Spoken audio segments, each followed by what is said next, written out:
Hi everybody, hope you're well. In this video I'm going to be talking about greenhouses. So greenhouses are a very useful item for your EC because they allow you to grow crops year round. You're not limited by the seasons, unlike meadows, because obviously meadows are outdoors and you couldn't grow certain crops during certain seasons because it's not suitable. But with the greenhouses you can grow whatever crop you want.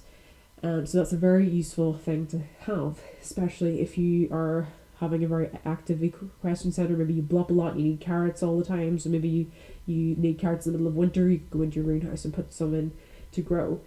But just a few things to note, they count towards your total here, so you see the number of crops and fields and cows raising meadows, they all count towards that. So you couldn't have 6 meadows going and 6 greenhouses, it doesn't work like that. So that's just something to bear in mind. The wear and tear, so the greenhouse's wear increases by 1% per day when it's being used to grow crops. Whenever it gets to a point where you need to repair it, then a little icon like an anvil will appear, and then you can click to repair it, and it'll tell you how much it's going to cost you to repair it. Obviously, the bigger your greenhouse, the more it's going to cost to repair, because obviously it's going to take more items to fix it.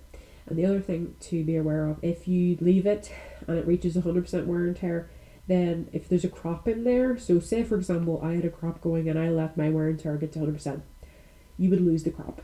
So if you're going to repair it, make sure to repair it before it reaches 100%, because otherwise if you've any crops in there you're going to lose it. Obviously if you don't have any crops in there you're not going to need to worry, but that's just something to bear in mind. Now I can't actually, if I just quickly show you, as I mentioned earlier, I'm using 6 out of 6 already, so if I go to click to use any of these, as you can see it doesn't let me use any because they're already in use.